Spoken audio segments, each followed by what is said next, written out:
Good evening, everyone. Welcome to a very impromptu pop-up happy hour at the Cool Table.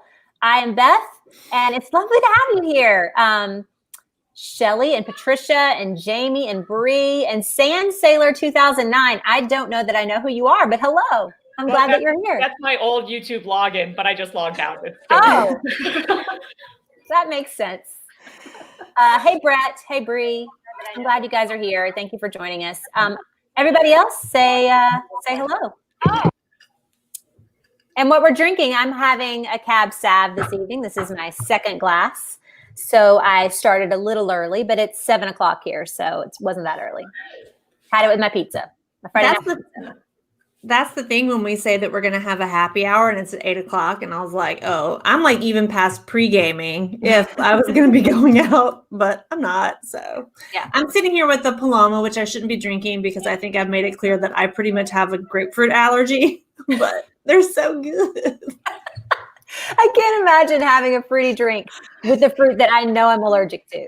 What's going to happen to you? Well, right now my nose is running, but it's cool. All right, do you, whatever you want to do. I'll have a headache. I shouldn't be drinking wine, but okay. All right, Karen, what are you drinking tonight? Wait, what happened to your sound, Karen? Just club soda. Okay. Haven't had anything to drink since last year. I'm not doing the whole dry January thing on purpose. I just got stuff going on in the house and I need to be at the top of my game. So I just haven't had anything to drink for a while. Yeah, I can't believe you survived part one of a coup with no alcohol. It's shocking. I've lived through a couple of other coups in other countries, also. Fair. So I do have a little. Well, I did not survive the first coup without alcohol. I am drinking. I don't know. I didn't make it, but it was my husband, so it's safe. I think tastes like vodka and maybe club soda, lemon, something. I don't know. I love how Mark always gives you a garnish. Like he's very professional when he makes you something. He's very proud. And he'll come in at different intervals and change them out for fresh ones. It's impressive. Also, I'm obsessed with your sweatshirt, Heidi. Like it just occurred to me that like, oh, that's Pemberley. Heidi's sweatshirt says Pemberley. It looks very college. Very college. It reminds me of that John Mulaney part where he goes, and they wear shirts that say school. I love that one. Because I don't wear shirts that say school because I don't care. But again, I went to the University of Memphis and I'm in no way something that I need to announce to everybody when I walk down the street. Wait, aren't y'all good at basketball? Excellent at basketball, actually, yes. Yeah. Yes. But I mean, still. I saw a woman in the Shaw's, which is our grocery store parking lot yesterday, with a Clemson sticker, and I followed her until she parked, and I rolled down my window, and I was just like, did you go to Clemson? And she's like, I did. And it's like, where's your IPK sticker? I don't give money to that shit. I don't need to get IPTE is the athletic fundraising organization, which helps you get better football tickets. So obviously I have no reason. And in fact, you can specify when you donate as an alum. So I always give mine specifically to the English department. Good for you. Yes. Alicia went to Arkansas State University, and I should announce that walking down the street, but I do. It's okay. It's okay. We all, where you are you still in Arkansas? Because then it's normal. I know that she does because she constantly, and this is not a dig. I love it. She just drags their governor, Asa Hutchinson, like every other day. And so now I feel like I know that the governor of Arkansas is Asa Hutchinson. So, but I do feel bad. Is it Alicia, or Alicia or something else? I would guess Alicia. Can we call you Alethea? Can we call you Alethea? Amy had the best tweet today when I said that we were doing this happy hour. She said was something about like we're going to talk about the coup and the things that happened this week. We'd feel like it was 37 Hilaria Baldwin ago. It's like how time has no meaning. That happened before New Year's. Okay, but after This is what's impressive. December 28th is when it started. Okay. You want to hear what else I found interesting that none of you will, but I will? The Kardashians are so good that the rumor of Kim Kardashian and Kanye West's divorce dropped on the same day as the coup. Oh, yes. Gone out of the news cycle. It's genius. But why would they want that out of the news cycle? I think they want it to be the news cycle. No, because Agreed. No, but it was like an accident because there's all these rumors that like I don't want to get sued for libel. So this is a rumor. I'm not repeating real news. That he like was having an affair with Jeffree Star, the YouTube guy, and then that she was having an affair with Van Jones. So like it's not. They didn't officially announce it. It was a rumor that they are separating. It's not like this is not an official announcement. Classic Kardashian. My daughter was very upset because she said that Jeffree Star is canceled, and she gave me a full. She's 12, and she knew why he sucked. My kids knew all about it too. Yeah. And then I told her why Van Jones sucked. Is he what, Karen? Is he the makeup guy? Mm-hmm. Yes. Okay. Yes. Connor has told me about this person. Actually, he forced me to watch several videos of this person. I mean, it's impressive. As somebody who I honestly have not worn makeup in, how old am I? I'm 50. 15 years. And before that, it was probably a 5-year break. It's amazing what he does. But I sort of watched it like I would watch heart surgery, right? It's like, well, that's amazing. I would never be able to do that. Yeah, I don't have those skills either. I don't like not doing things that I'm not good at. So I don't even like talking about makeup. What's that? 8? Is that some hard 8 energy? It might be. It might be. Some hard Enneagram 8 energy right there. I'm going to use a hard 3. Somebody tells me I need to learn how to put on makeup. I'm going to freaking learn how to put on makeup. And I'm going to be the best makeup person. I'm going to look the best with makeup on. No. That's a hard 3 for you. Me, I don't do it if I'm not the best at it. Mm-hmm. Yeah. And I need to be the best at it before I try it the first time, or else I'm not even doing it. Yeah. I have to pretty much know that I am talented in an arena to even remotely go towards it. Yes. And if someone tells me I need to learn how to do something, I say I absolutely will not be doing that. Mind your own business. What if there were 8s out there who aren't good at shit? How do they deal with themselves? They don't exist. You're not an 8. They're not 8s. I'm sure it's possible. There's too many 8s for them all to be good at things. Although the 8s that I know that have like said I'm an 8, they're good at what they do. I mean, that's just how it works. Is it what you do? 3s and 8s aren't actually more connected, right? I mean, there's this wing stuff. I mean, I don't get it. The 8s in this call tell me what I am, and I just believe it. Mm-hmm. But why are there not these similarities among the 3s and the 8s? Because I read when I was studying this before the call that it gets grouped into buckets of 3, but 8s and 3s are not together in the same bucket, and that confuses me. It has to do with like there's a gut center, a heart center, and then something else, and those 3 are put together. So like 8s, 9s, and 1s are together, 2s, 3s, and 4s, 5s, 6s, and 7s. So there's that, but also like you can only be winged with the number that's right next to your number. So like I'm an 8 wing 7 sometimes. Like when I was younger, I was an 8 wing 7. I couldn't stand to be like out of the party. But now I'm more like an 8 wing 9. I'm more of a peacemaker, more of like a people pleaser than I was as a young person. So, one heart left. Whose kid is that? Is that Heidi's? Yeah, I guarantee it's one of mine. I'm sorry you can hear that. I can't believe we can. My door is locked and they are like a full hallway away. That is my son. We had him checked. Mark's yelling at him now. Can you hear that? We had him checked by an audiologist because he's so loud. We were sure he was deaf. He's not. He's just really loud. And we have a signal that when he's being too loud, we go like this. And he goes, okay, I'll calm down. It's a thing. So that was my son. Bless his heart. Especially if it's kind of knee jerk. Like I have this horrible habit of like, ha ha, but like so loud and it disturbs everybody, but I can't help it. He's just passionate. Like if you're funny, I'm going to let you know. Yeah. Because I'm a 3 and I want you to like me. Yeah. Speaking of liking you, I love your hoops. I just noticed them. I I bought these for myself for Christmas, and they're kind of heavy. So as a 47-year-old who's getting droopier earlobes, it's kind of a tough look for me to pull off, but no, you just get those stitched right up. Can you do that? Yeah. Oh yeah. Earlobe tuck. Kris Kardashian or Kris Jenner had one of those. Ooh. Yeah.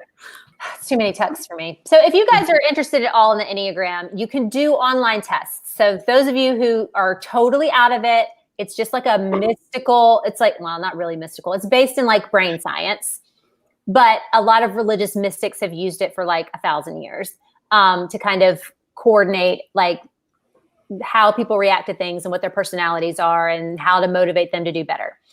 People use it for like, business shit. When people are like, what's your personality type with your team? Anyway, I don't care about that stuff. But like, it's fun because it's, it helps you understand your partner or your children or the people in your life or whatever. Mm-hmm. So you can do a test like you would do a Myers-Briggs or whatever online.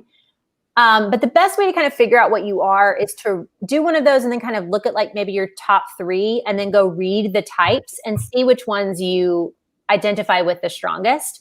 And that it's not really about what you do. It's not really about like somebody asked earlier, like what am I if I'm super lazy? I think Emma asked that. Yeah. What Enneagram are you if you're just too lazy to do things? A lot of them are lazy. Like you could be lazy in any number, right? Except maybe a 1 or a 3.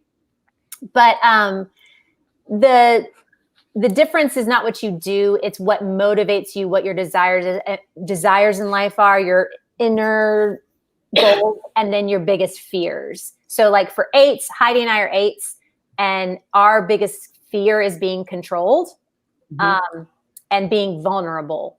Mm-hmm. Like I don't want anybody to tell me what to do, and I don't want anybody to like super see me not do well at something or see me emotional or anything like that.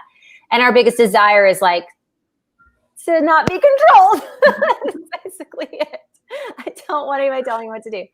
3s, Amy and Karen are 3s, and their biggest desire is to be impressive or to do well, to have success, I think. And your biggest fear is someone not liking me, someone thinking that I'm not good at something. Imposter syndrome is huge for me. Yeah. So that's kind of how it works. And then inside that are all that, like you could be a super healthy 8, a super unhealthy 8. Like super unhealthy 8s are like villains, like Lex Luthor. Like those are 8s. And super 3s are complete posers. It's all theater. There's no substance behind it. Unhealthy 3s are like that. Healthy 3s strive for accomplishment. Like the goal is to do something and to do something big, to do it well always, and to feel appreciated for it. Ultimately, to feel respected for it. I don't really care as much about people liking me. I have a circle that I want to have like me, but largely I sort of feel like the contract with society is if I continue to do what I'm doing, if I continue to accomplish things and do well and lead and win, the like part's going to come because I treat people with respect. I treat them with dignity, and I try to be kind to people. So you don't have to be the villain. The villains are the unhealthy aspects of all of these personality types, actually. Mm-hmm. Laura Robertson said, and also Celine Dion. And I think that's incredibly true because Karen and I are the biggest Celine Dion fans on the planet. We are. So if you're a 3, you also like Celine Dion. I would love to know like a famous 8 and see if I identify with this person. But I don't think I know any famous 8s because most people that get to like high levels of celebrity, they tend to be 3s. Mm-hmm. I mean, 3s are just, like your Barack Obamas and your Oprahs and all that's motherfucking 3s, man. That's. I've read that MLK Jr. would have been an 8. Oh, fuck yeah. Yeah. That works for me. That was his birthday for some reason. Yeah. It was his birthday, right? Yeah. Heck yeah. I'm into that. So if you were at all interested in this, we did an Enneagram post today for all of the Bridgerton characters, or the majority of the Bridgerton characters, which you can go check out. It took me a very long time. I was impressed, Beth. That was an excellent and thorough post. It wasn't about the writing of the post. It took me forever to figure out what some of them were. It took me forever to figure out that Simon is a 6.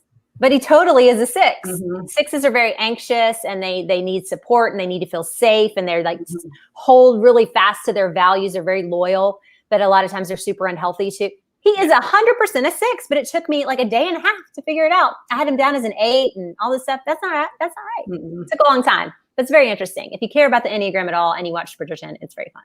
Yeah, we had a very robust conversation about who you tagged and what numbers you tagged them in. And actually, it was a fun conversation, I thought. And your take on Lady Featherington is spot on. Thank you. Well, I would never disagree with you, Beth. Thank you. I want to make sure you feel good about yourself and that you feel that you're doing everything right. And you want me to like you because you're great.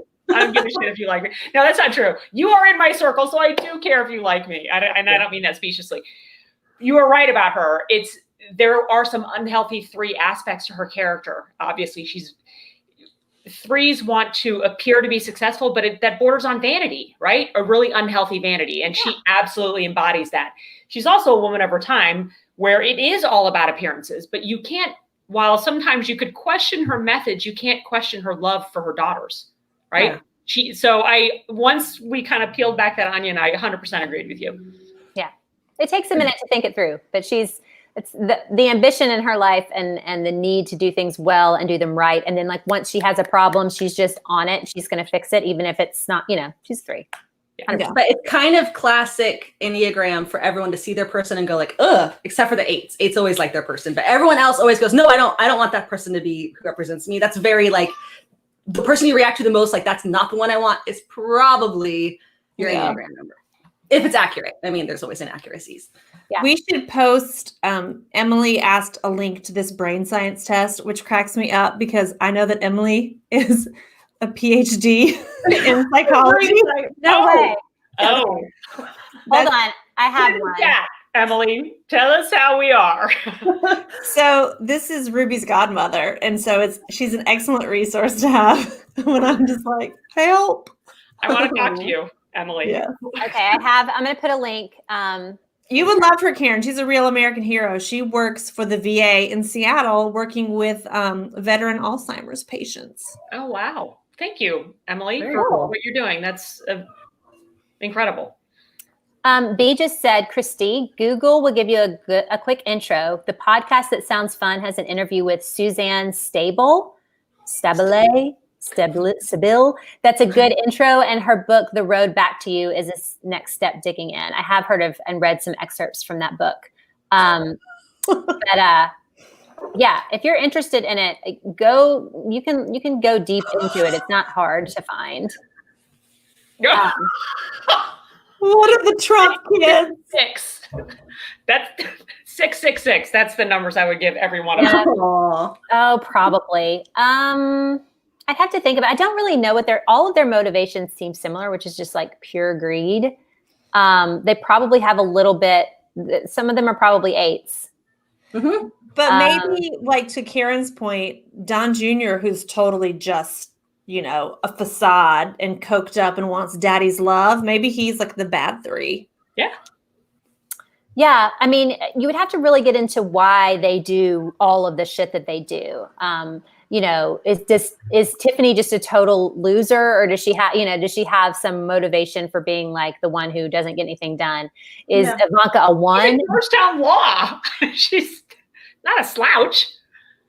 I saw her LGBTQ rally for Trump, and it was sloppy as fuck. So, I mean, if you can be that sloppy and get into law school, somebody helped you get into law school, because you can't be like literally like floating around and not like can't like speak in a public forum and make it into Georgetown law. Somebody did that for her. But anyway, like Ivanka could easily be a 1, like has to do everything to perfection. Or even a 2. Yeah. But it just depends on, they're all unhealthy, whatever numbers they are unhealthily that number. So yes, 100%. Yeah. B says she thinks they're 3s and 6s. 3 6s in a row for each of them, in my opinion. I think Ivanka's probably an 8. Mm-hmm. I don't know though. But that leads us to our next conversation.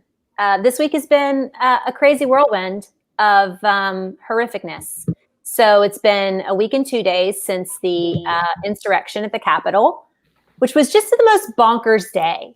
I mean, we were so elated about the Georgia runoffs, and we'd just gotten all of that news in by 10 a.m. And then by 2 p.m., we are all furiously checking Twitter, watching the news, talking to one another about this ridiculous stuff that we're seeing at the Capitol.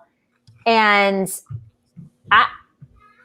I don't know about y'all. Like, I can process things well. Like, I can kind of separate out when stuff happens. It doesn't like affect, but I needed a Xanax that day. Bad, and that's not normal. Like, I only had those for the plane. But I needed one that day. It was rough. Yep. How is everybody coping? I took an Ativan last night. What's weird is that I have been listening to like MSNBC. I had it on in the background, and then I went and took Bob for a walk, and then I came back, and then all hell had broken loose, and it was just like. Yeah, I texted you. I was like, why are you not on this text chain? Amy, are you all right? Are you in the crowd? Where are you? No. And I was like incredibly busy at work that day, but then I also still had it going on in the background. And I don't think I really understood not that I misunderstood the gravity. I think the scenes that we were getting in the beginning just made it look like, like 200 yahoos, and some of them broke in. But as more and more information keeps coming out, it just kind of keeps getting worse and worse and worse. And the fact that we have not thrown this man out of office too sweet is just depressing to me. Yeah. Depressing. But the best part of this week has been that my French boyfriend cannot understand that we Americans would say coup like the French say coup. And so he keeps calling it the coupe. And it just is precious. Does he not know that we have just taken some French words wholesale into our language? I think he knows that, but for some reason he cannot. And I've stopped correcting him because I feel like it's bordering on rude at this point. So go. I pronounced it coupe in like my political science 101. I was a political science major in college, and it was like my freshman year, international, whatever. And I was like reading a passage, and I said coupe, and the whole class corrected me. I have never been so humiliated. Oh, that's why you don't read anymore, because you have to be right when you read out loud, right? Exactly, right? Yeah, it's nice that Google will do that for you now, where you can get the translation. How do you pronounce it? Yeah. But it's also telling. I never correct people if they've only read a word. Right. That's not okay. If you've only been exposed to a word through reading. It, you cannot be expected to pronounce it correctly. Alicia, she told us how to say her name. Alicia. Meredith just asked, did anyone watch AOC's Instagram live? It was chilling. I did watch it. And it was chilling. And she had some great rhetorical flourishes. She did this thing like, and I think it is generous to call them that. And I was like, oh, she's like got this like whole thing that she's doing. And she has good boobs. Those were the two things that I noticed during her Instagram live. I'm sure that's what my husband noticed when he recounted the AOC live Instagram for me. I have been watching this through my husband's eyes, who's been laid out on the couch for the last 2 weeks.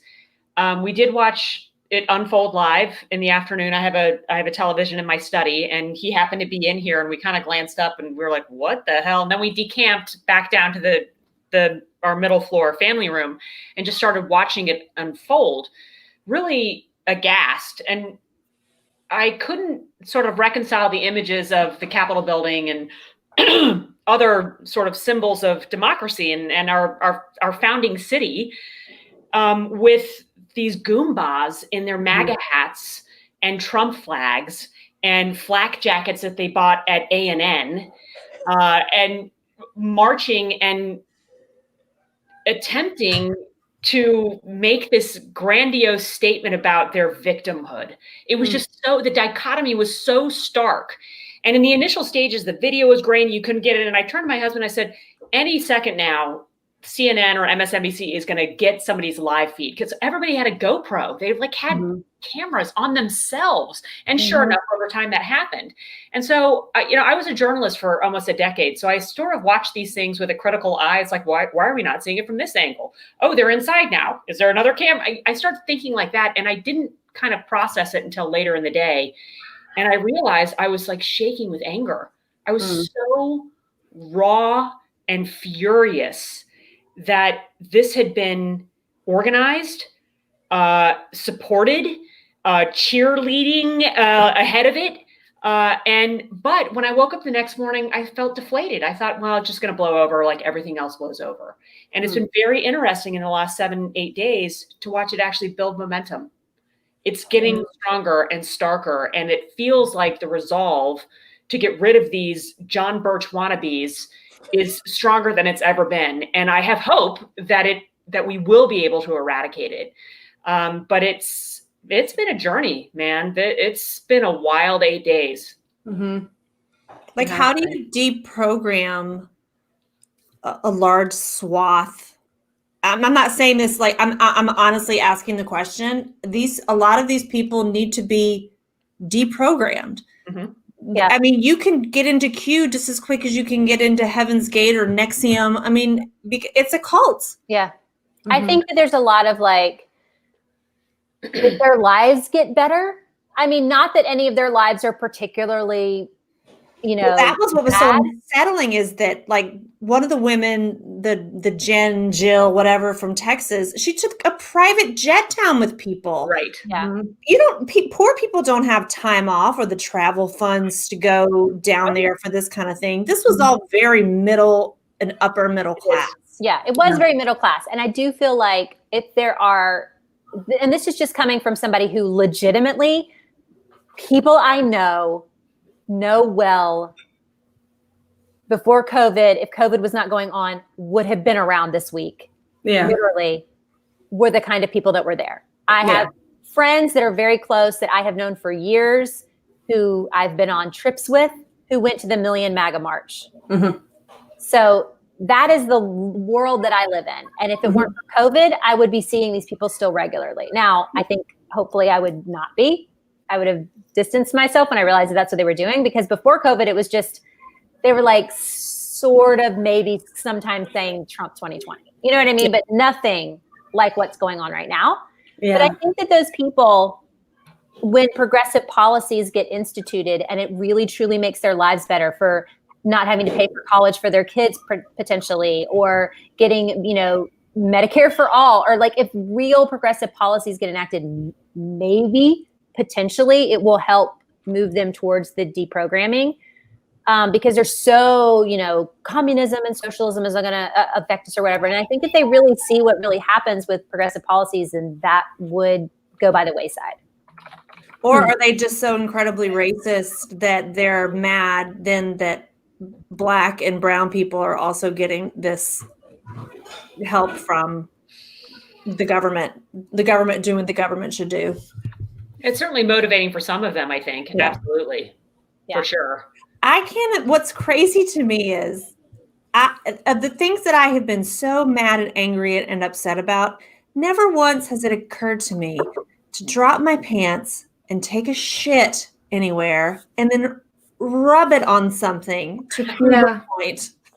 I mean, I'm sure Karen has been. I've been in the speaker's office. I've been in the rotunda. It's a sacred space. It's not a place that you walk into. I mean, it's awe-inspiring, and it makes you like that. I'm proud. I mean, not that song, because that song is now. But it makes you want to do the Star Spangled Banner. Like, you feel so proud of the history that you're standing on and the people who have been there before you. And for them to come in and desecrate it that way, I was furious. And then to get on social media, I come from a very liberal area. I live in San Francisco, but I come from a very conservative religious background. And so a lot of my family and friends, very conservative. And to see a lot of anyone who would have defended it, I have blocked long ago, but a lot of unity talk, or not all conservative talks, or I voted for him in November, but that's for his policies, not for this, was also infuriating. And so I've had to work through the anger. I never really felt fear necessarily. I mean, I have family who live in DC. All of my in-laws live in DC. That's where my husband grew up. And so I've checked in on them. And one of my friends who lives on Capitol Hill, their whole street was evacuated and they had to go and leave. And there's pipe bombs half a block down from their house. So I'm furious that anyone is even capable of not necessarily defending the violence and the shock of the day, but like what led to the violence and the shock of the day. Your simple vote in 2016 and in 2020 meant more than just economic policies. It did. Well, I think there's also kind of piling on that, Heidi. When you think about what's happened in the last 5 or 6 days, as we started to see more more of the 7 terabytes of information pulled down off Parler, where people were posting their videos. And then you would see people pulled off planes because they were put on the no-fly list. And there was this sudden awakening around these professional victims that they weren't going to get away with it. Yes. That there were, there's what? I'm actually going to pay a price for this? Really? That awakening, I think, will be part of the deprogramming, I hope. But that is the root of much, much larger problems that we have in this country. This is not just about a stolen election. This is about white people, middle-class people, lower middle-class people, always having the wind at their back, right? So it's about societal issues. It's about racial issues. It's largely about gender issues. I mean, I was shocked to see women there. That's not fair. Women can be assholes too.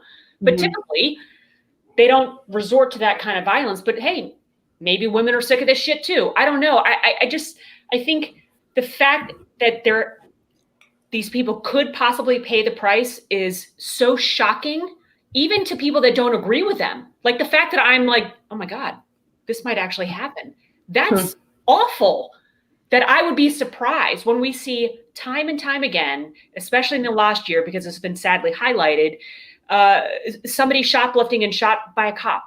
Yeah. George Floyd was killed because of a counterfeit $20 bill, right? Nothing is probably, well, we don't know, but I would be shocked if anything happened to those police officers. The price of justice is different in this country depending on the color of your skin. Yeah. And I think that there were very few people of color in that march. And I think they paid the price. Even if it is just misdemeanor trespassing, pay the price. Yeah. I feel like the more of them that are arrested and do start to pay consequences, the more radicalized people might get. So I think next Wednesday, the inauguration is going to be interesting at all of our state capitals. I know people that went to the state capitol on the 6th, to the Tennessee state capitol on the 6th to protest. And I have a feeling they're going to be back on Inauguration Day. And I think that those people are going to be more radicalized, and the deprogramming is not going to happen. Anybody that has in any way enveloped any QAnon conspiracy theories, it is going to take something bigger than what happened on the 6th to break them out of that. It's going to take bigger than just a little bit of like consequences for some of their folks. Because it's deep. I see you guys talking about QAnon in the comments. There's a fantastic podcast from Gimlet Media called Reply All, and they typically just talk about things that are happening on the internet. And they had an episode, a podsode, whatever they're calling it now, about a month ago on who is Q, and they cracked it wide open, and it is dumb as fuck. It's like some old white dude mad at some other guy from an 8chan account, and he's living in the Philippines, and it's delightfully stupid if it weren't so terrifying. Yeah. I will, because I don't know how to log into these chats. I will tweet it out later, a link to that podcast. But I mean, if you're in game, if your belief system is in the end, and at its simplest form is that the government is run by a cabal of cannibalistic pedophiles. And like Dave Weigel said in the Washington Post, that Joe Biden is also kind of a freelancer with that. If that's your belief, I don't know how to talk to you. No. I also don't subscribe to this whole, we need to talk to them. No, Fuck you. No. That ship sailed, buddy. I don't give a shit about what you have to say or how you went down that path, other than figuring out how to stop other people from going down that path. You do not share my values. So guess what? We're not going to share oxygen, period. Yeah. Which is why the whole idea of no justice, no peace. There has to be justice. There cannot be peace without reconciliation and truth. And this country consistently refuses to pull back the curtain on its lizard people and talk about the truth. Yeah. I'm not going to say, like, let the Daughters of the Confederacy come in and tell me how to feel better about it. Yeah. Mm-hmm. Yeah. Aaron said the guy wearing the Auschwitz camp shirt lives in Southeast Virginia and was released from jail on bond. It almost gives permission to others that there are minimal consequences. I agree. Hampton Roads finest. I really think that Biden's Department of Justice is going to be cracking down on white militias, on white supremacy, on white domestic terrorism. And those, I mean, like the guy who blew up Nashville on Christmas Day, surely we are going to see Department of Justice people take all of that more seriously. And that would not happen when we have real leadership. We have been leaderless. Yeah. For so Which long. is good. Which is good, and it's a start. But we also are going to have to deal with the white supremacists and the white supremacy that lives inside of all of us, and the people who live next door, and the people who are preaching to us, and the people that we love, because it's rampant. It's rampant.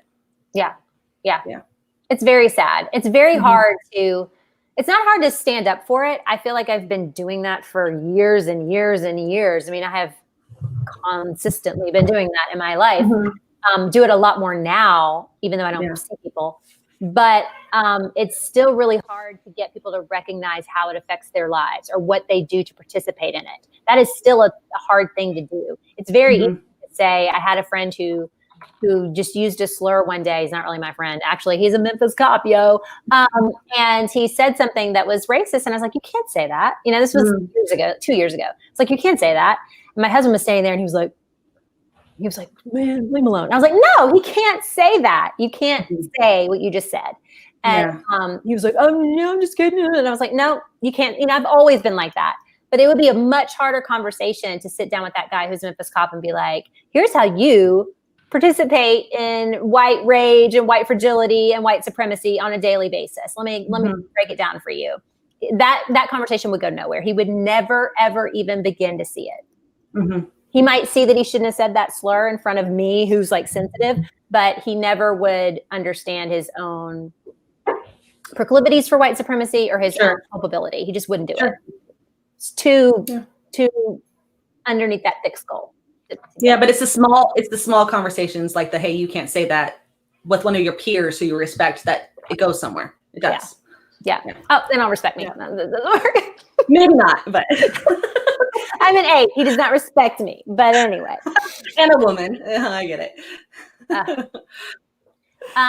We did talk about cannibals, though. We're going to hold on for some cannibals. Hold on just a minute. Amy had an interesting interaction with a MAGA person this week in her neighborhood. And tell us that story. Oh, sure. So I don't really go onto Nextdoor anymore because it's just basically a place on the island for people to snitch or talk about how the coyote. Actually, it's more about people like my cat is missing, and then no one really has the heart to say like a coyote ate your cat. That's what Nextdoor is to me. So a good friend of mine in a text alerted some of us this week that Lori Flynn, wife of Michael Flynn, who lives one town over, but we're on an island. Doesn't that sound so fancy? Had posted on Nextdoor, like, someone stole our flags in the middle of the night, and we just want to let you know we have video. We've given it to the police. And so I can't resist. And so I, reactivated my account, and I just said, I think you guys have a lot of experience with the police. And then Lori Flynn, to her, being a Flynn, said, oh, we know, caps, lots of police. My dad was one back the blue. And then I just said, to her, well, thank you and she said, have a nice day. So I told her that I appreciated her threat and for her just to have a day. But I just love that she was like, back the blue. And I was like, after your husband just fomented a revolution that led to the death of someone in blue, that's cool. That's cool. But the best part of it is because we're a small town. This is now in the newspaper today. And she was asked for comment when they went to the police. And no, Lori Flynn had not gone to the police. Her flag was not stolen. It was a Troops for Trump flag that someone had just pulled down and thrown in the yard. But she just could not seem to accept the fact that she was caught lying. And this is shocking because that does not run in the family. Oh no. that lying thing. Her son doesn't do it, her husband doesn't do it. Yes. But imagine thinking that you needed to lie about that. Like imagine thinking you needed to get on the Nextdoor app and make up a lie. Who cares? Yeah. Right. She has access to Parlor. Lie there. Well, I feel like this is now the final frontier for maggots is Nextdoor.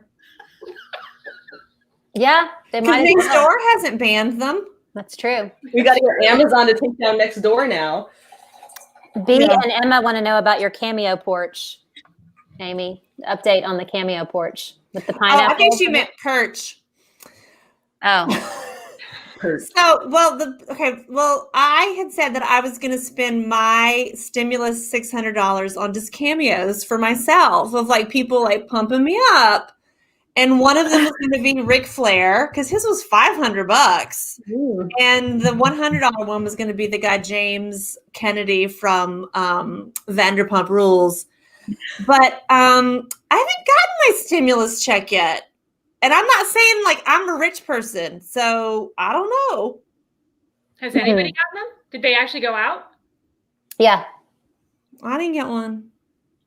And I also I got something from the IRS this week. It was I owed $103. So maybe because they're mad at me and not giving it to me because I fucked up my taxes. They won't.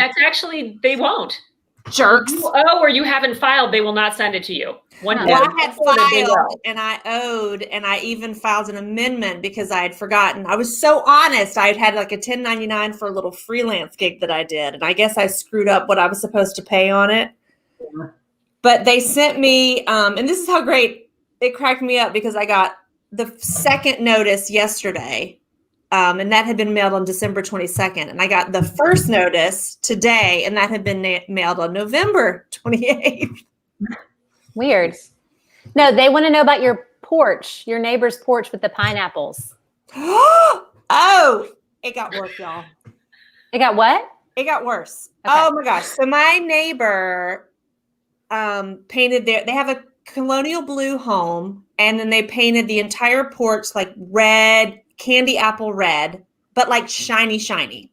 And then instead of using spindles on the porch, they used old farm doors to like wrap the porch.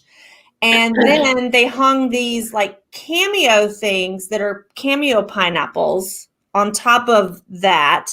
And then today they added this almost like modern woodwork above the doors. So now it looks kind of like it's completely imprisoned. I'll post a picture on Twitter, but it's tragic.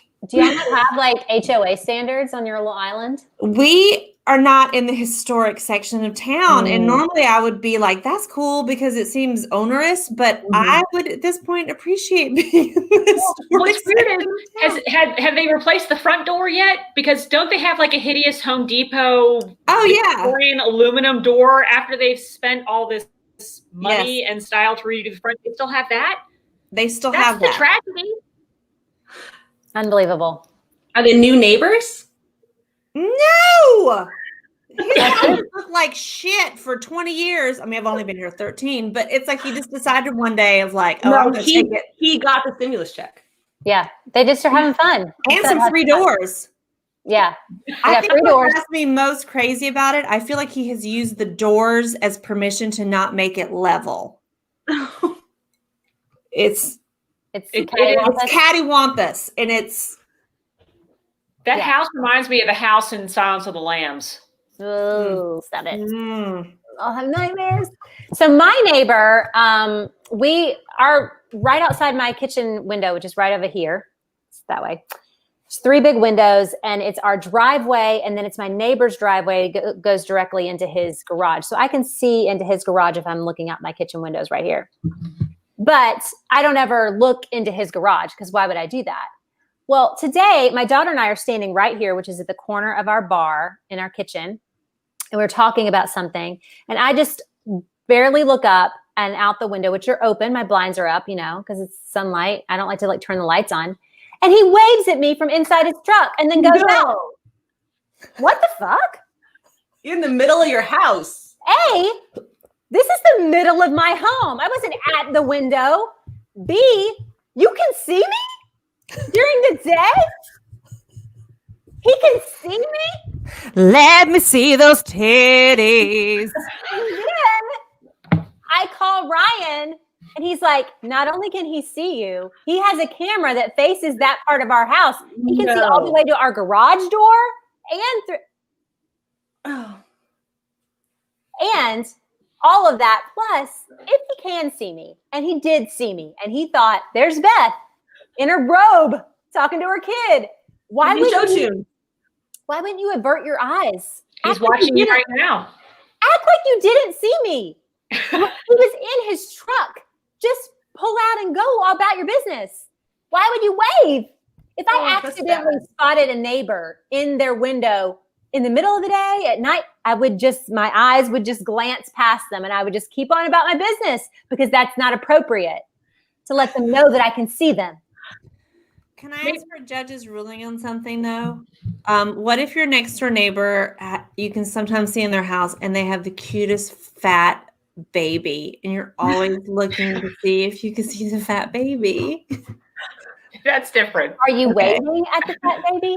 I mean, once or twice. Holly or Beth, what if he's just letting you know he can see you? It's a and courtesy. maybe you need to change some of your behavior inside the house. Maybe he was just kind of like, I got my chance. I got to let her know I can see her. Maybe that's what happened. Apparently, I'm going to have to just live in darkness and keep my blinds drawn all the time. No, get those fancy blinds that you can pull up from the bottom, where you can still get the super top light stuff on the window. Or Ryan has like what? I was going to say, ask him for a cut of the OnlyFans that he clearly has of you. Apparently. Ryan, that's what I'm going to start doing since I didn't get a stimulus check. That's where the money is. Ryan put some kind of like black netting, I don't know, mesh or something on the bottom of the windows, and I wouldn't let him put it on the top because I thought it was A, ugly from the outside, and B, would like filter too much light. I like for there to be sunlight. Mm. And he was like, okay. And now I'm going to let him put the black mesh up on I don't care what it looks like. What's his first name? His name is Bruce. Like a good neighbor, Bruce is there. And our neighbors have a teenage girl who like must be in some sort of sport because they have like a life-size cutout of her, like from the chest up. No, it's more than life-size. It's probably 3 times life-size that they have in the window that faces our house. So when you look out, it's just her face that looks at us from across the street. Why would they do that? It's been there for like 3 years. So I thought that it started as like a sports thing, like her friends were going to drive by and like it was a thing. But now it's just there all the time. Just a cutout of her face looking at us. Maybe that's their way of telling us they can see into our house. That is bizarre. Mm-hmm. When we first went into quarantine, our stupid city decided to do a teddy bear scavenger hunt. Everyone did that fucking stupid thing. We still have people with like old Sesame Street stuffies in their windows. And I'm like, get that shit out of your window. It's so dusty. I can tell that's the kitchen. It's covered in cooking grease by this point, Barbara. Pull it down, wash it, get it out of my face. Thank you for not saying Karen. I'm the naked neighbor. I'm just like, you see it? You're welcome. I'm naked all the time, Lori, too. you want some of this? Karen, when I stayed at your house in that front bedroom, I was like, hey. That's why it's the guest bedroom with the bay window. The bay window and the street runs right into it. That's right. It's very nice. And I don't have a problem with that. I would have no problem being naked in my own home, or in my own pool. I've skinny dipped many times in my pool. It doesn't bother me. But now that I know the neighbors are looking. Do you skinny dip with the lights on in your pool? Yes. I don't do that often. I only do it if I'm like super, super hot, like I've been working in the yard and I don't have a bathing suit on because I had on like gardening clothes and I'm like, I got to get in the pool. And then I just. Oh, I thought you meant like you looked super hot that day. Like when I'm super hot, like, get in the pool. That too. Okay. Right? Like I only skinny dip when it's my period and my tits are amazing and I've pooped. Like I'm super foxy. But when you say skinny dip, like down to you take off everything? I guess, I guess. Yeah. I mean, if I was like hot and gross, I just get in the pool to get it all the, sweat off before I go inside. Who doesn't want some chlorine up their cooch? I get it. It's cleansing. It's my pool. Please. Our water here is so chlorinated and minerally that I feel like, I'm basically bathing in Clorox every day. At least my neighbors are not Armie Hammer. All right, so let's discuss. What is going on with Armie Hammer? Do we have any Armie Hammer stands in the chat? Patricia, Bree, this sounds like something you guys would be into. I don't care about Armie Hammer, except I love Call Me By Your Name a lot. My daughter really loves that movie. I was really looking forward to the sequel, and now I feel like I can't look forward to the sequel. I feel like they're not going to make it. There's going to be a sequel? There's supposed to be a sequel. I liked that movie. I did not like that I didn't like the feeling of the age difference between him and Timothée Chalamet, even though I still like the movie. That kind of went by the wayside because it felt like it was a period piece, and I feel like that doesn't matter as much. Well, it went by the wayside for me because they were amazing fruit trees in that movie, so I just kind of like forgave them everything. But I was more worried about what they were swimming in. Like their pool did not look good. It looked like it had algae, and I was like, y'all need to shock it and then get in. Yeah. But I do love that movie. The atmosphericness of that movie really makes me happy. The 80ness of that movie really makes me happy. Timothée Chalamet is so good in the last scene. It's ridiculous. But I don't care about Armie Hammer. Yeah, it's like that movie was so good in kind of regardless of Armie Hammer. Yeah. So Molly has been waiting for us to talk about this all night. And Emma doesn't even know what happened. I don't think Karen knows what happened. Let's discuss a little bit. So Molly wants to know if it's real. Help me. Okay, so if you don't know anything about Armie Hammer, he was in The Social Network. He was in Call Me By Your Name. He was in The Man from U.N.C.L.E. He's super tall. He's blonde. He's very Aryan. Not that matters. That's not really the point. He's also he can't seem to break through. Yes. He's also like the son of, or the grandson of like some major oil magnates, right? Like he's rich. Armie Hammer. Baking soda. Yes. So Armie Hammer. Yeah, it's part of that family too. Yeah. So they named him Armie Hammer and they own Arm and Hammer. I will just say that when I say what I'm about to say about what came out from him, and then I'm going to tell you a joke that somebody used on a different podcast that almost made me lose it about his name. But anywho, so a bunch of stuff came out. There's been weird stuff about him for a long time, about him being like a drunk, kind of on drugs, but also like not good to women, and also like super kinky and in a bad way. So a bunch of two people came out with like a bunch of text messages from him that were very, very kinky, to the point where he said that he wanted to drink their blood and eat them for real. He said, "I'm 100% cannibal." It felt like hyperbole. Like if he's like a severe dom, like he seems to be, it felt to me like dom hyperbole, like dumb hyperbole. Anybody else? And like bad dom. Yeah. And the women he was communicating with they came across as like into the dom space. Like it wasn't like that's what their look was. That's what their whole vibe was on their profiles. Yes. He was going to Instagram and DMing women who were using Instagram as submissive catch baits. Yeah. So he was looking for subs for BDSM on Instagram, and he was finding them, and they were having sexual relationships, even though he was married. And then these women are coming out saying it got worse. He got more abusive. He got more crazy. And he also was a little bit cannibalistic. Now, I read some stuff that said that he was actually like ignoring safe words, which is the problem. And that like even like was doing some knife play that they said that they didn't want and stuff like that, which is super problematic. And then the biggest problematic part of it, of course, is the fact that he's like needs to probably be in rehab. There's a lot of like drug and alcohol abuse going on in his life. So the joke was, somebody said they named him Armie because arms are his favorite, which was really funny. But B just said my favorite commentary on this is that it's impressive that he was this creepy and still that bad at playing Maxim de Winter. Yes. How was Rebecca why it should have 100% been that he was like a creepy Dom in that movie. It would have made so much more sense. Yeah. I don't know who is Maxim de Winter. I don't know who that is. It's the lead in Rebecca. In the remake. Yeah. Don't know either one. Remake. Mm-mm. All of the reviews, I never even watched it because I thought it would be my thing, that it was so boring. It was like watching paint dry. Gotcha. The original Rebecca is excellent. Yes. It is. It has some very good dark lesbian vibes. It's a show, not a book. Movie. It was a book first by Daphne du Maurier, right? Yes. It's right over there it's right there. Yeah. I'm putting some more lipstick on. It's been excellent. made 4 or 5 times. Huh? It's been made as a film 4 or 5 times. I thought it was just the once. No, I think it was.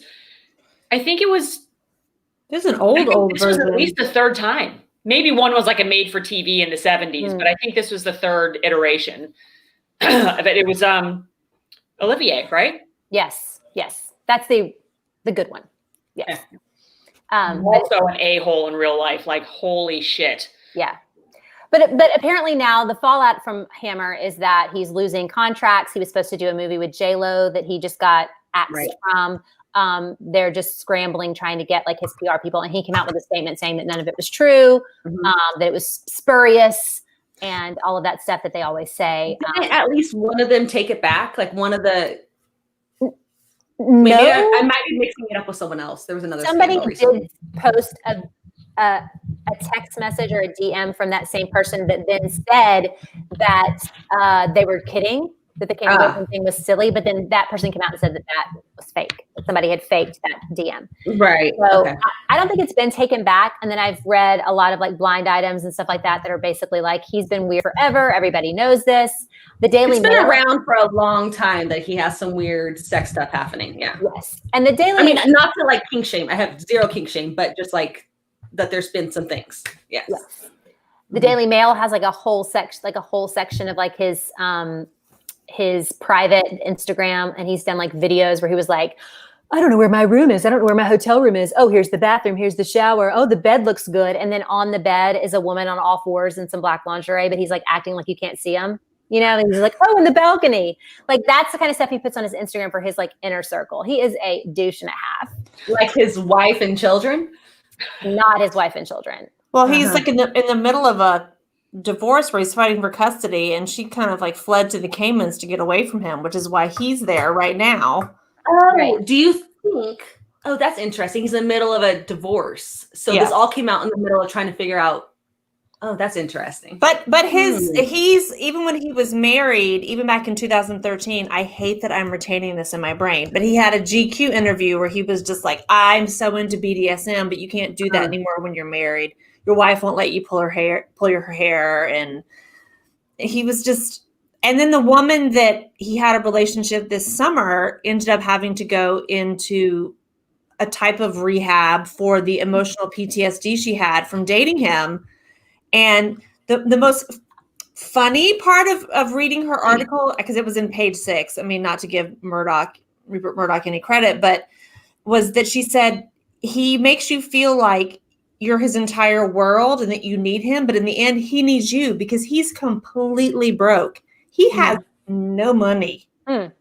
And so that's part of the reason why I think that he's like kind of also like super predatory, because he has nothing. And that makes sense why he's on Instagram using his verified account and not on some website using someone who's a professional. Right. Makes sense. Mm-hmm. Right. There has to be some professional Hollywood lady who'll find you somebody that lets you pull her hair. Yeah, There's a lot of those ladies. I don't know them personally. Because, I mean, he probably didn't get it paid a lot for Call Me By Your Name. That was pretty indie. Yeah. No, he has 3 projects that aren't small that are in post-production. So, I mean, he's getting paid, but he's also going through a huge divorce and a big custody battle that he's not winning. And he has to do like drug testing just to see his kids, which he doesn't pass. I mean, but I wonder if that's like, I mean, this is complete speculation, but I wonder if it's some like part of her attorney or her, like to pay off people to come out and slander him with wouldn't be slander if it's true, but yeah, I mean, that's interesting. All's fair. Yeah. Well, I mean, he spent a lot of money renting a private jet to go to DC on January 6th. So I don't know. Did he cosplay Rolf from The Sound of Music like Madison Cawthorn did? What is up with these men in pelts? Like, what is this Norse medieval? I'm sure it's completely rooted in white supremacy. I don't even know why I'm asking the question, but it's just... It is. Delightfully dorky. It's not delightfully dorky. It's dorky. It's really terrifyingly dorky. Giving a bad name to the furry community, and I feel bad for them that they have to be associated with the guy with the buffalo head. But furries are passive. Like, I have my furs, and I wear them to stay fucking warm, and I'm not. I don't think that's furry. No, not the furry community. But also, I'm jealous of the person who could just like shit on command. Maybe because I'm perpetually I think they came in with poop in bags. You think so? Okay, that I like that better than just like I'm just gonna go into this corridor because there's lots of them. There's lots of little nooks and crannies in the Capitol building. But adrenaline does that to you as well, Amy. Either you're right, like smoking a cigarette. Yes. I really think that the feces that was in the Capitol building was brought in baggies. Well, I did see a disgruntled like MAGA person who went to the rally part. I don't know what they did at the Capitol, who was like disparaging, like there's no bathrooms. This is so shoddy. So like maybe, no bathrooms. Save that up for later when you're. Or maybe it's not true. Or maybe it's not true. What, do you think the feces isn't true? I feel like I read that in the Post. That was like a legit news article, but I mean, poop aside, I mean, ripping out, panic buttons is way worse. Yes. Yeah. That was one of the worst things I've ever read. If you guys don't know what I'm talking about, was it Rashida Tlaib? No, it was Ayanna Pressley. Ayanna Pressley. Ayanna Pressley's office. They were her and her staff were in her office looking and barricading and looking for the panic buttons that they're supposed to hit when this kind of stuff happens. And they were all torn out. Every place that she's supposed to have a panic button, they weren't there, which is absolutely chilling. Have we seen photo evidence of that? No.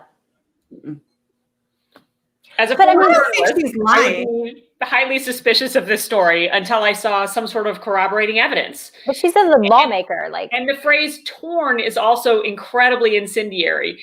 It is. Perhaps they had been removed. The Boston Globe printed it. It was the Boston Globe. True, but I would like to see photos of that and what it would imply torn, like maybe they can't photo those smashed. And if that's the case, show us the pictures, because if it's true, it's going to be under investigation. Somebody's going to leak that shit. I feel like it's definitely going to come out during the trial. I feel like it'll definitely come out during the impeachment trial. That feels like something to me that they can't show in pictures just to the regular public, like where the panic buttons are and what they look like. You can see them when you walk in the office. Okay. Can I put a pin in this for 1 second? Just so we don't lose it. Aaron said something about, we were talking about the furs, like caveman fantasies. And I feel like that we should anytime we have, I'm not drunk, maybe a little, our favorite Twilight fanfic book gone real. What's the name of it? Transcendence. Yeah, Transcendence by Shay Savage. Continue. Yeah, that was all I just wanted to I remember that book. Good times. That was good times. If anybody's wondering, if you want to read some Twilight fanfic turned real romance novel, it's called Transcendence. And it's about Ed. Yes, Molly. Beth loves Ed. That is Bella. I've never read Twilight, but I've read Transcendence. So you've read Twilight? Never read Twilight? Beth, that's some bullshit. Excuse me. Do you remember? I remember the article that you wrote, Karen, after they made you read it. Thank you. Why are there different standards here, Beth? I think at the time, you and I and others were discussing Twilight on a regular basis, and we were like, "You need to read it." No, I And believe Amy was not privy to those conversations. I think I at the believe time. the dictum was, if you don't read it, we're not going to be friends with you anymore.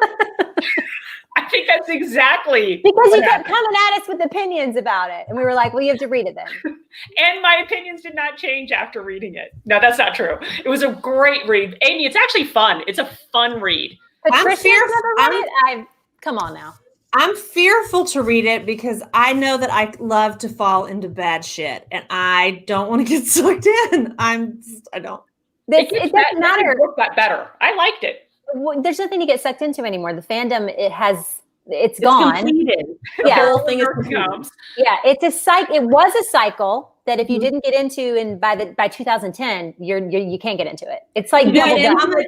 It's just like double dutch. If you did not get into the double dutch right in 2010, you were going to miss out. You were going to like flat out. You were going to be on the floor. You're going to skin your knees. You can't do that with the Twilight fandom now.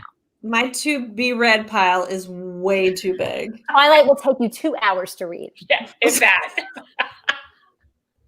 The movies are terrible. Can I read it drunk? Because I'll download it tonight. Yes, you can read it drunk. Yes. I recommend you read it drunk, actually. Look, but here's the thing. Once you get to Breaking Dawn, which will take you about 4 days, once you get to the 4th book and you read it and it's unsatisfying in terms of like hotness and the sex, I have really good fanfic to just fill that void for you. So like the perfect fanfic that I'm just going to give you on a platter, and it's going to make the whole thing come full circle for you. And you don't have to worry about the fact that it's not in the real books, because there is fanfic that exists that's better. That is true. But Transcendence is the name of this book, because this whole time I thought it was called Bay Loves End. Like that was Bay Loves End. I thought that was the name of the book. That is the quote from the book, because her name is Beth, and lust means love, and Ed is Edward. So Her name, So literally, Bella loves Edward. It's truly, gotcha.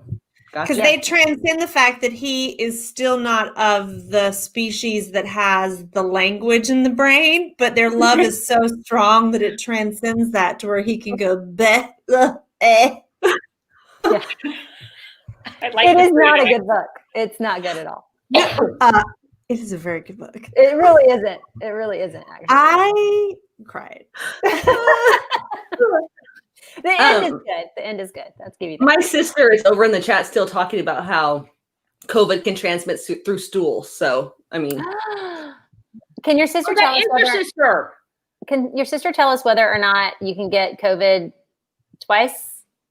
Oh, yeah. She concurs. Yes, you can. I don't want to get it. Am I allowed to go and refill my wine? Yeah, go do it. Go do it. I did want to say a couple of things really quickly. I watched Pieces of a Woman this week. I don't know if anybody else watched this movie on Netflix with Vanessa Kirby. I don't watch things. If you guys in the chat watched Pieces of a Woman, let us know. If you didn't watch it, here's what I'm going to tell you. Don't watch it. A box of wine. Boda box. I bought the Boda box, baby. Oh, goodness. Don't watch Pieces of a Woman. It is, it's a lot. What is Pieces? Oh, no, sir. No. No. If you want to watch it, because Vanessa Kirby is excellent in it. Okay. Now you'll have to get through the fact that Shia LaBeouf is also in it, and he just got accused of, completely abusing FKA Twigs, among others. So he's a piece of shit. But if you want to watch it anyway, because Vanessa Kirby is excellent, go all the way through till you see the title. When you see the title frame, then you can start. No, then you can start. So fast forward until you see the title frame and then go forward. Because the entire first opening scene of this movie is one shot with no breaks. It is really well shot, very well done. I cannot believe they did it all in one take. Is it the birth scene? It's the birth scene. Nope. And it's horrific. So I'm telling you not to watch it. If you are a mother, if you want to be a mother, if you think you could be a mother one day, if you are just someone who has thoughts about your womanhood. Mom. Yeah. I mean, how about just if you have a mother, which is every person. Yeah. Don't watch this movie. What's the movie about though? The premise of the movie is that she calls a midwife. She has a midwife that is delivering her baby in their home, and baby dies, and the midwife is put on trial, and and Vanessa Kirby, the mother, is dealing with having lost the baby, her relationship falling apart, and the fact that they expect her to be like the accuser of this midwife woman, and she's not sure how she feels about that. Yeah. And so it's just Vanessa Kirby's excellent in it, and it's the end of the movie is good, but it's a lot to go through. Terrible. And it was not fun to watch. And I don't get emotional. I can watch things usually pretty easily, and I was very mad at myself for having watched it at the beginning. So that's how I feel about it. Are we giving recommendations of what to watch? I just felt like I wanted to tell people to beware. Because Patricia just told us not to watch WandaVision, that it was garbage. Really? Yeah, we were going to start it this weekend. Oh, that's too bad. I love Paul Bettany. I would just say this too. Do y'all think that Paul Bettany has Jamie Fraser's face? Because Paul Bettany has Jamie Fraser's face. Oh yeah, I can see that. You did that today. I saw it. Was that you? Oh, yeah, I agree. I agreed with you on Twitter. Yes, he does. He has Paul Bettany has Jamie Fraser's face. No moles. No, not Sam Heughan's face. He has the face that is described in the books. Sure. And if they had filmed this in like the early 2000s, Kate Beckinsale would have been Claire. Or Kate Winslet. That was always my pick. When she's a little plumper. Mm-hmm. Speaking of Kate Winslet, she's in that new lesbian movie with Saoirse Ronan. Oh, about the gardener? Oh, yes. Yes. And there was an article about her doing a nude scene, and people were calling it controversial. And she was like, it's not controversial. She's like, I'm 43. I did another nude scene. It's fine. And then I thought to myself, okay, good for her. Yeah, like it's not a big deal. Do a nude scene, even though you're 43. And I was like, she's only 43? I was about to ask that. 43? That's only 43?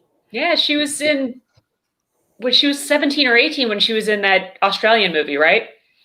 She was young. She was 16 when she did Sense and Sensibility, which makes sense that she's only 43 for it's that. Hard to believe that I'm only 47.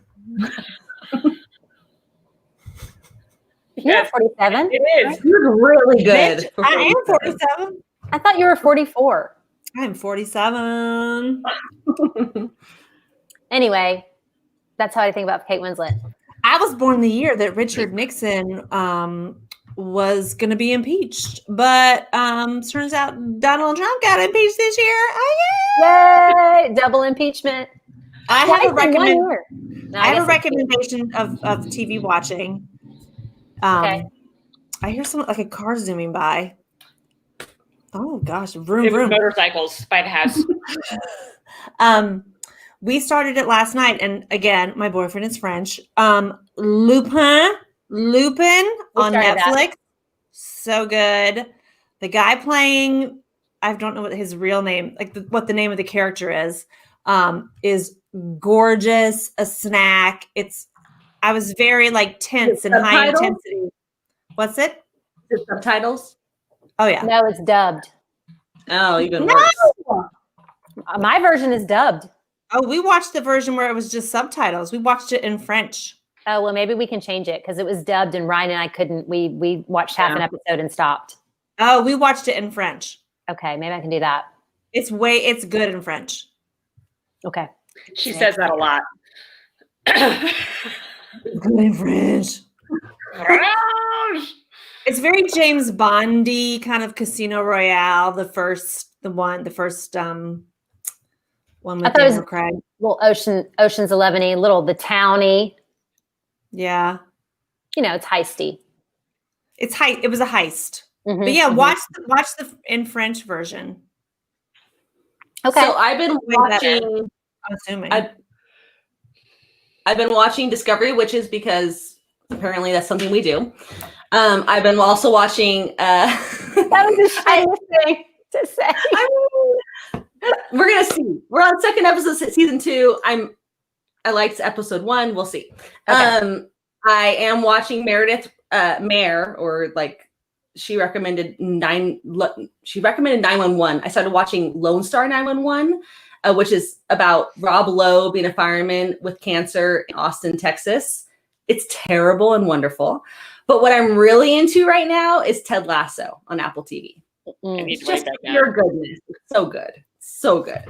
I haven't watched 911, but the way that Mayor describes it makes it sound so insanely bonkers that I feel like I have to watch it. It's like 911. Like it's like a woman giving birth in a sinkhole. It was like it sounds like every disaster you could call into 911 for help on is happening in each episode. What service is it on? I think it's on Fox. I watched it on Hulu. Like I just binge it on Hulu, but I think it's on Fox originally. It's ridiculous. It's nothing I would ever watch if I wasn't binging it and while I was running and watching it on my TV on my treadmill. But it's hilarious. Like there was a woman whose bladder exploded because she was drinking too much water because she was doing like a food eating contest. And they had to come and save her. Like it's that kind of stuff. It's very ridiculous. I can't. Yeah. Heidi, do you watch 90 Day Fiance? Sometimes. Not all the time, but sometimes, yes. So I haven't really gotten into it, but the girls on Bitch Sesh, Casey Rose Wilson and Daniel Schneider, and then also the guys on Las Culturistas are trying to, I feel like they're convincing me to start watching it. And I think it was Vulture maybe this week, or maybe it was Jezebel did it's a huge universe. Like, here's where you start. I think that's where I'm intimidated by. Like, there seems like there's so many seasons of 90 Day Fiance. I don't know where to begin. They overlap a lot. I got into it whenever Chrissy Teigen was really plugging it a few seasons ago. And so that's whenever I got into it. What season did you start with? I just started with the most recent one. Like, whatever one was on, and they like layers back to past seasons. There's not a big learning curve. Not that it would need one because it's probably so a big learning curve. It's 90 Day Fiance. It's not a big learning curve. It'll be fun. No.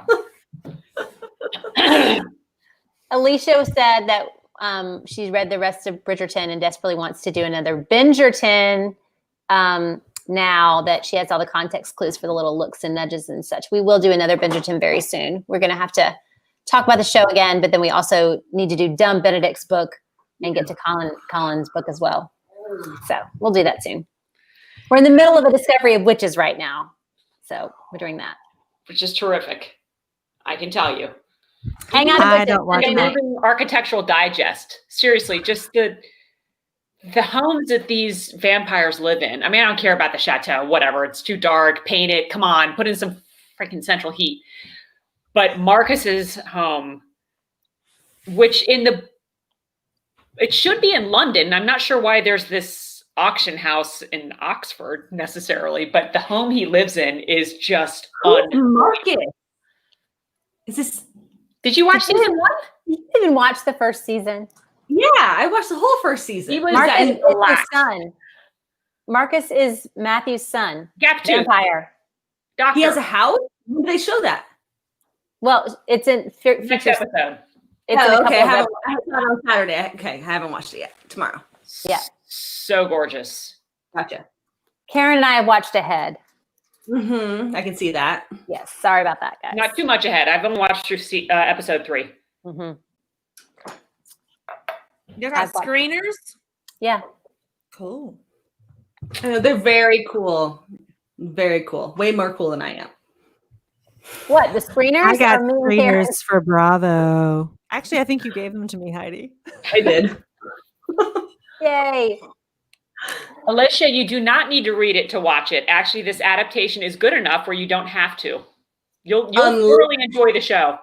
Yeah. Unless it becomes the thing that they haven't had sex yet, and then you have to have read the books, because that's not in the show. It's better if you've not read the books, because then you won't have this rage about the fact that they are missing a huge element of tension from the books. In the show, you don't even know that. It's very weird to me. This show is very weird to me. And again, we'll talk about it when we do a hangout about this particular show more. But the show and the books are very separate for me in a way that most adaptations don't achieve. Like, the book is very dense and it's very historical and it has all this stuff in it. It has all this lore and it feels very magical and the show just kind of exists on a different plane. Mm-hmm. It's good on its own and it's okay that it doesn't go into all of that stuff. And I'm liking it on its own for sure. Yeah. Yeah. So it feels different to me in that way. Most things don't. Most times when I watch an adaptation, I'm very aware of what's missing or how, they fucked something up.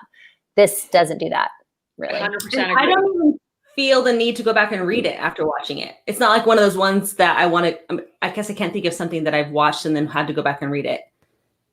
Heidi, you don't reread things, so I don't know what you're No, I talking don't. about. Yeah, you don't. That's just you. I reread shit all the time. I mean, like, I can tell you right now, if they ever make the Bronze Horsemen into a television series, which they totally, I'm going to do it, Amy, they totally should. They need to make the Bronze Horsemen immediately. I will. What about the Night Circus? Should they make the Night Circus? No, Yes, they have to change the unsatisfactory ending. Leave the Night Circus alone. It's perfect as is. Thank you very much. I will immediately be going back to the books and be like, nope. Shura said this here, and then he did this on the potato shelf, and they will fuck the potato shelf up. You know they will. The train tracks happen here. I will know it all, and I will be very. I wonder if my experience with Outlander made me not a rereader. Do you know what I'm saying? Because I've read Outlander 3 times, like all of the whole series 3 times, except for the most recent one. And so I wonder if Heidi, you re-kilted 3 times. That's re-kilted. Correct. I did. And I loved it. Always worth a reread, 100%. I feel like that's a very important detail that you left out from our last conversation. Yeah. You have reread stuff, and it's Outlander. 3 times. That's very odd. That's very odd. Twice on my own. I'm not judging you. I've done it the same. All of you. Yeah. I feel like if you're going to reread something because it means something to you, Outlander would be the last thing that you would. What reread. Is it? What should we reread, Beth? What do I think you should reread? Outlander. Outlander? No, that's not what you said. What did I say? You said Outlander. Outlander. Outlander. Outlander. Quit making fun of me. I don't know how you're supposed to say it, but I wouldn't I reread it, I guess, for us to cover it, but I don't think I reread it for pleasure. I reread it for pleasure, just to be with the characters again, for sure. Absolutely. You don't think that the show Outlander ruined the books for you a little bit? It did for me. That's what I'm saying. And I think it actually ruined it for me, like rereading other books because of that. Is what I'm saying. It's like how to me, I love the movie Prince of Tides, but I had read Prince of Tides before that as a high schooler and multiple times since, and they're very two distinct works of art to me. They're both well done, but I don't also think of the Outlander TV series as the same as the books, because I also think they screwed up starting in season 2. And are you guys seeing the comments over here about Fever? About Fever? Yeah, Trump shows up in Fever. Okay, so Brett just said it may be a different book. I love the Fever series, but I have kind of a problem with the author. She inserted a cameo of Trump in one of her books. I don't know where that is. I haven't read the most recent Fever book. I've read them all. I don't remember that at all. My problem with her is her laundry room in her real house. That's my issue. What's wrong with it? With the word art and you're a multi-millionaire.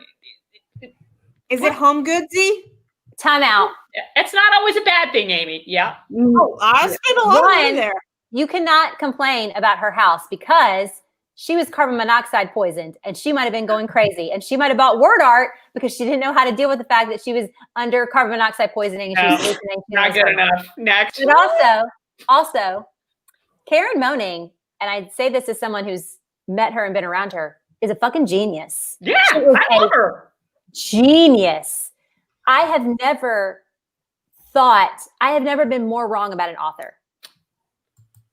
I went to FeverCon a few years ago thinking that she was going to be this kooky, slutty, like gross, leather-bound, like diva weirdo that like you would assume that the people that Tiger King. Yes. Like Stevie Nicks in leather pants. Yes. Totally gross. Now here I go again. She is crazy smart, so gracious, conceived of the entire Fever series at once. Beginning to end. book 1 to 5, conceived of all of it at once, and then just took What's her her time. aesthetic? She wore the most amazing red fur cape to the brunch the last day. A little Stevie. A little Stevie. It was velvet. It was like velvet. It was like velvet, and then had this fox trim around it. It was gorgeous. I think Beth fell under one of her spells. Now, I'm telling you right now. I love Karen Marie Moaning. I agree with you, Beth. I've seen her in a few interviews. I think she's sensational. That doesn't excuse her ranch-style house and laundry room. Okay. Sorry. And where's Trump? I want to know where Trump is. I don't know where Trump is. Brett, underground art auction. Oh, that's right. Apparently Trump is he's in the art auction that Barron's takes her to in the very first book. Yeah, that's right.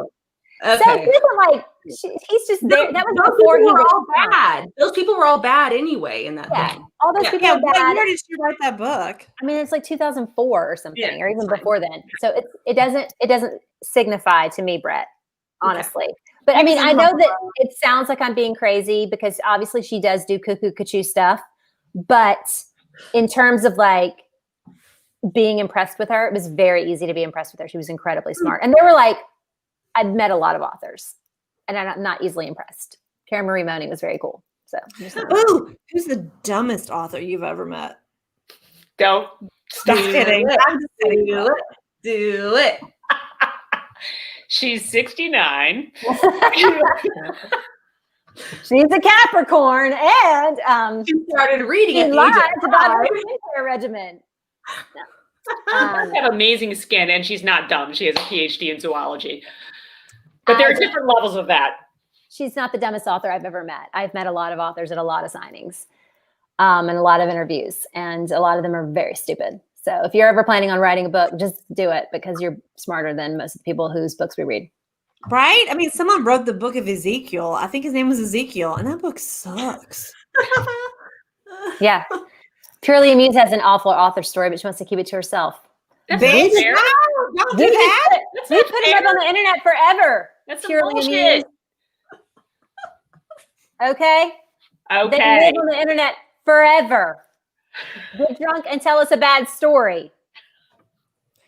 That's what makes it fun. If John Irving finger banged you, I want to know about it. Only if there were bears there. Molly Wallace just said that she rechecked Goodreads and she's reread A Discovery of Witches series 7 times. Including Molly, or just the trilogy? Molly, come on, girl. There's so many more books out there. It's good, but is it that good? Is it that good, Molly? I love the Bronze Horseman series. It's one of my top 5. I've only read it. Okay, right. Shelly just posted my favorite comment ever. I met Louis Grizzard.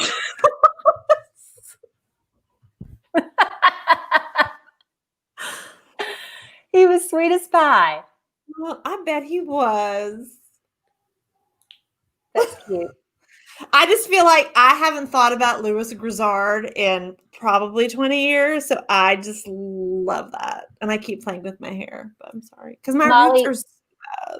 Molly, I understand that it's your comfort read. I have a comfort read. It is not anywhere near as good as A Discovery of Witches. So, what is your comfort read? Mine is Little House in the Big Woods. Go. Anybody else want to go? I don't have one. I don't either. Of course you don't, Heidi, because you're broken. Karen. I don't have one either. Okay, guys. My comfort read is... I don't know. What? My comfort read is the Neighborly Affection series by M.Q. Barber that nobody's heard of. I don't know anything about that. Unless you have been following me very closely for my book recommendations over the years, you wouldn't know that. But yes, that's my comfort read. I read it. Why is it your comfort read, and would I be interested in it? It's an MMF Menage series. The Dom is incredibly, it's BDSM, but the Dom is like gentle and sweet and a major caretaker.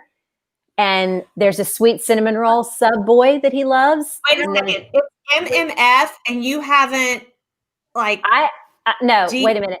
I have recommended this a million times. Is it modern? Yeah. And it's in almost all of my book recommendation posts as being my comfort read because I love it so much. I'm pretty sure somebody here has heard me say the Neighborly Affection series by M.Q. Barber. But anyway, the sweet cinnamon roll sub boy that he's in love with, but then there's a neighbor woman that comes in and they get her to come into their games. And she's like, I don't like love. And so they just bring her in for the BDSM, but then they fall in love. It's 4 books and a prequel, and it's my favorite thing in the whole world. And I read it. Affection series. Is there an happily ever after? Yes. Purely Amused just said, you said it at the last hangout. That's what I remember. I'm telling you guys, I love it. I literally like read some of it last night. Like I read it to go to sleep. It makes me very, Henry and Jay make me, and Alice make me very happy. I wonder what the psychology is of that, of like how you keep saying it and I totally tune it out. I don't know what that psychology is about. The reason that it's my comfort read, I think, is because it's very Trinitarian. Like their love is like perfectly like where they pour into one another and the other one fills up and the other one can pour into the other. And you know what I mean? It's like this whole circle of love where none of them are ever without. And it's perfectly like melded together. And the 3 of them are just the best. And I think that's where I think it's Trinitarian. I think it's like religious. I'm sorry. That's what I need in my sex stuff is the Father, the Son, and the Holy Spirit. That's what's going on with this particular MMF in my mind. And I love it. And it's on the internet forever now that I told everybody that. So that's great. Yeah. Emma said I mentioned it in the last happy hour. See, I talk about it constantly. Molly got into a discovery, which is her first bad friend. It's okay. She had to wait for each book to come out. They were her first books ever pre-ordered. I've read it twice since I've had COVID. That's really fun. That is a great story. You should get in A Discovery of Witch's Tattoo. Molly, yes. Brett said Neighborly Affection series is great. Her other books are not as good. You want to know that I don't even know she has other books. Yeah. I would never. Think that Molly should do that. I'm totally going to hope that she gets a tattoo. Like, permanently alters her body in some way. Like, yeah. Molly, you've had a shit year, baby. Yeah. Like, do a really kick-ass A Discovery of Witches tattoo. I have a freaking Narnia tattoo. You do? This is a Narnia tattoo. And the one on your back? Yeah, but that one's not book related. What represents the Discovery Witches, though? Like that little boy they adopt? No, don't get a tattoo of Jack. No. No. What? There's a lot of symbols in that book that you could get. Okay. There are. Like the Knight of Lazarus symbol. You could do that. Matthew has a symbol like that for his own like crest. There's like the alchemical symbols that you could like get.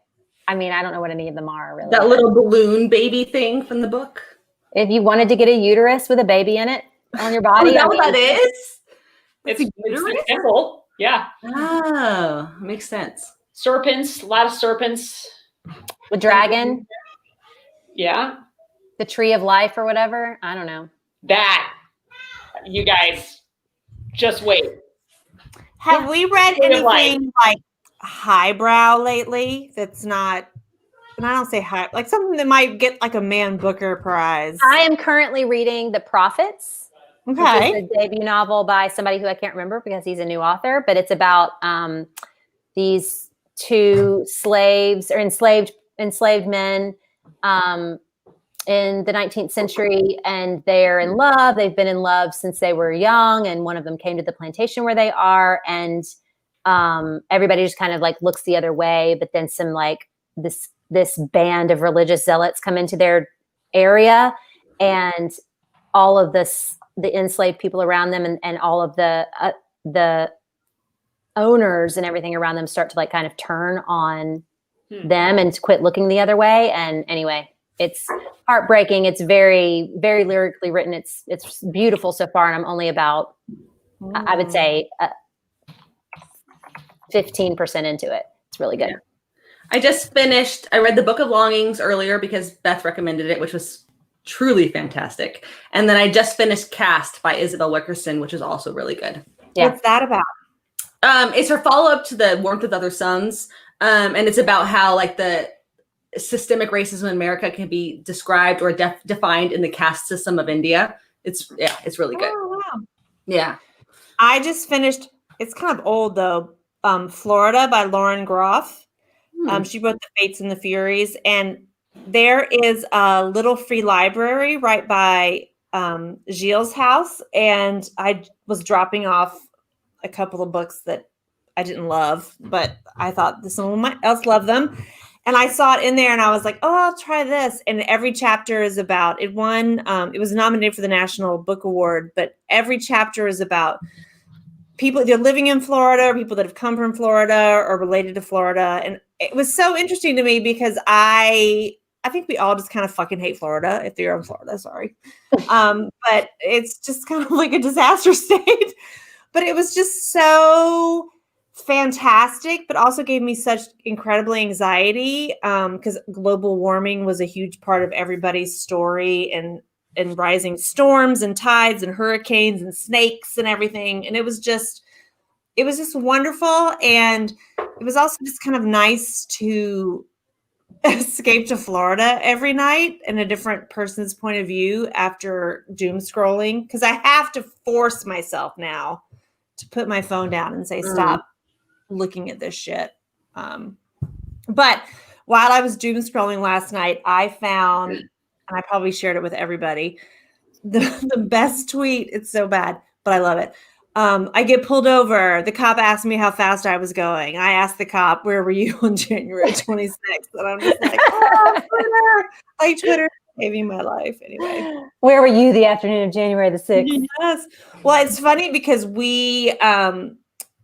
I and multiple people have asked our police force and city councilors, like, what are we doing to ensure that our police are not, anybody in our police force is involved in this? Because it has shown that police are involved in this. Or how do we know what our social media affiliations and postings are? And it's just so frustrating, even in this nice little liberal seaside town, the pushback that you get, especially from city councilors and people in city government who were scared to death of the police department and pushing back on them and asking them to be accountable. And it makes me fucking crazy. Anyway, don't insurrect. I haven't been able to read for pleasure in a long time, like through COVID, other than I raced through the rest of Bridgerton. I read 3 or 4 of the books. For pleasure? No, other than that, I typically am a big reader. I have a huge stack next to my bed. Jack buys me books all the time, and I can't seem to concentrate for more than 2 or 3 minutes. So that is why I do rereads. That is why I have gone back to Discovery of Witches or back to Outlander. And I just pick it up in the middle of the book to sort of settle my mind. But much like Amy, it's doom scrolling, it's work, it's the lack of boundaries at working from home, being addicted to my iPad because I do my work on it, and I have Twitter and I have our iMessages. And, you know, when I actually open up a book or go into my Kindle app, I have a very hard time sticking with it. I just put it down and get up, other than the last week where I read the last 4 Bridgerton books. Yeah. The Bridgerton books are very easy for doing that. Like, they're very easy to put out the world, and you can just get through them, which is why they're like number 2 and number 4 on the bestseller lists right now. Amazing. Amazing. Good for Julia Quinn. Yeah, I did not start reading the 4th book. Is that Penn's book? Is Penn's book the 4th? I didn't read that until after the show came out, and actually seeing Nicola Coughlan as it made it so much better for me. I did have to substitute who I thought was Colin, because the Colin on the show is so young looking. And it makes me feel creepy. And he is young. I think he's like 23, where Nicola Coughlan's like 34 or 32, something like that. Right. I'm scary. She's 33 or 34. And Eloise is 31. Yeah. Which is wild because she's playing a high school student in Dairy Girls. Yes. But I don't believe it. In interviews, her voice is actually fairly deep. But when she plays Penn, she puts it at this high pitch. She's very high pitched in Dairy Girls. Oh, yeah. Yeah. She's very screaming all the time. Are we lesbian? So good. I want Dairy Girls to come back. I would kill for Dairy Girls to come back. I can't believe she's that old. You're right. I had an epiphany that I think my 8-ness is why I don't reread books, because I don't count them on my Goodreads. I'm very competitive. Are you kidding? Don't count them on your Goodreads. Do you know how many times I have neighborly affection counted on my Goodreads challenge? About 8. I don't count rereads because of my own moral code. I don't count rereads on my Goodreads, and I want to pass my record so much, so I don't reread things because I want to like. Start adding your rereads to your Goodreads challenge. Time, girl. I also don't count anything I read with my kids. Like we've read all the Harry Potters, all of those. None of them. I don't count any of those as my Goodreads. Why? Personal vendetta against myself. It's ridiculous. So much like Simon, I'm like, I have to be the best at this. Vow. I will read 70 books, even if 20 of them are neighborly affection this year. Okay, let's get this done. Do you know how many like stupid 5-page books I read in elementary school to get that March of Dimes medal? I did not give a shit. We got free Pizza Hut. You got a March of Dimes medal. We got free Pizza Hut. I'm sure there was pizza involved. Oh, we would get gift certificates for the Scholastic Book Fair, which was the best. Oh, the best. I loved that day. And a free personal pan pizza. But you know, now my kids see Scholastic Book Fairs and it's like not a big deal because I buy them whatever they want. And I have an entire library that they never read from. So they're like, eh. Well, there was like, I don't feel like my mom ever took me to a bookstore as a child to say you could buy a book. Like I would get a Judy Blume book like as a gift every once in a while, but it was either the library or Santa. I take my kids to the Scholastic Fair and then we fight because they don't want a book. They want like some diary or like something about building Minecraft. And I'm like, no, pick a chapter book. And like some dumb sticker book. Mm-hmm.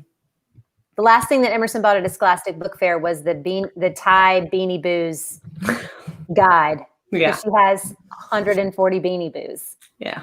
What's a Beanie Boo? It's a little Thai, like the Beanie Babies, except they sit upright and they have big eyes. Oh, yes, I know what you're talking about. Ruby has a pile of those. Count all your books. Count graphic novels, novellas. I am very prolific then. Let me just tell you. Yeah, apparently. I had like a good I don't read that much romance throughout the year. Like I'm reading I only read maybe 10 romances. I do like 60-40. 60 romance, 60% romance, 40% other. Yeah. I wish they had a different rating system for different types of books because like to me, like the Bronze Horseman, how it affected me, it made me feel like that's 5 out of 5. But then like when I finished Florida, I was like, that was amazing. It was literary. It made me feel things that I didn't like. And then I'm just like, but it wasn't like a horny feeling, or it wasn't like just like I want to get swept into this world and I will never reread this book. But I was like, want to say, I want to have a different categorization for it. Yeah. But I still gave it a 5 because I'm very picky with my 5s. Most books get like a 3 from me. Mm-hmm. And people are always like, oh, you're being so rude. I'm like, 3 is fine. That says it was good. If I say it was good. I feel like I will give it a 5 if I felt like I was fighting against sleep to continue reading it because I just wanted to be in that world or I was so transfixed by the author's skill with words. Right. They need a horny star. Yes, like a 0.69. You know, you made me horny. It's just a eggplant. I definitely am more generous with like there's a romance category and there's like a nonfiction category. Yeah, definitely. Yeah, I'm very picky with 5s. Sometimes I'm being very generous. So you might see a 5 on my Goodreads and be like, she gave that a 5. Sometimes I felt like the author might see it. And that's why I did that. That feels very Enneagram 3, like you want to be loved and respected. Like that's my 9 wing coming out, I think. But yeah, I most things get 3s. So, you know, things are fine. Even if it gets a 2, it wasn't terrible. To me, the worst is I just didn't finish. I started it and I didn't finish it. The worst is I took it off my to be read list because I could tell that you people didn't know what you were talking about and I shouldn't read it in the first place. That's the worst. If a book isn't on my to be read list, then it's not worth it. Or I put it in a little free library. Yes. But if I put it on any list, it like is ingrained in my brain and must be done. And so whenever I accept a NetGalley arc, like I have to read it and I have to review it. much. What? What if it was total shit? Oh, well, I'll do a do not finish sometimes, and I won't give it like less than a 3. I won't do that. I'll say like do not finish for those ones because I don't want to give it a negative review for some new author. But I read them all. Like I do not. Yeah, I do not. I read them all. No. Yeah, Guys, don't do that. All right, guys, we need to. It's been almost 2 hours of happy hour. We really need to pull this stuff down. It's been very fun, and probably the next time we do this, we may no live streaming on YouTube. We'll just Zoom call with the 30 of you that are watching. Be more fun. But thank you guys for joining us. If you're going to be here Sunday night, we're doing a Hangout of Witches on Sunday night. Tomorrow night, we'll live tweet the second episode of a Hangout of or a Discovery of Witches on our Twitter, along with everybody else that's watching at 8 p.m. Eastern. And then Sunday night at 8 p.m. Eastern, we'll be back here talking about it. So join us. And if you haven't watched Discovery of Witches, you have plenty of time to watch the first season and the first episode before Sunday. So do it. plenty of time, I guess. You really do. The episodes are only 42 minutes long, and there's only 8 of them. So go watch it. Just a quick public service announcement. If you have any friends that have talked about going to DC next week, call the FBI. Yes. And then defriend them. Yes. Yeah. Those are your 2 options. Bye, everybody. Good night. It's great to see you all. Thank you for joining us. We love you. Good night.